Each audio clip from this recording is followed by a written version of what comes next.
በመስከረም ወር በክሊምስፎርድ ከተማ ፍርድ ቤት ሀዱሽ ታዳጊ ሴትን ለመሳም መሞከሩን እንዲሁም በርካታ ግልጽ የሆኑ ወሲባዊ አስተያየቶችን መስጠቱን የሚገልጽ ክስ ቀርቦበት አዳምጧል የተባለው በሚቀጥለው ቀን ተመሳሳይ ልጅን በማግኘት ጾታዊ ትንኮሳ ከመፈጸሙ በፊት ሊስማት ሞክሮ እንደነበረ የገለጸ ሲሆን ከዚህም በተጨማሪ ስራ ለመፈለግ እንዲረዳው ሲቪውን በማዘጋጀት የምታገዘው ሌላ ሴት ላይም ጾታዊ ትንኮሳ ፈጽሟል በማለት ገልጸውት ነበር።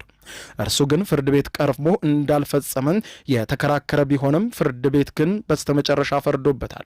ሃይማኖቴም ሆነ ባህሌም አስተዳደጌም ይህንን እንዳደርግ አይፈቅዱም ያለው ሀዱሽ ፈጽሞ ስህተት ነው በማለት ተከራክሮ ነበር። ሀዱሽ ምንም እንኳን የቀረበበትን ክስ ሙሉ በሙሉ ውድቅ አድርጎ ቢከራከርም በ5 ወንጀሎች ጥፋተኛ ተብሎ የ12 ወራት እስር ተፈርዶበታል።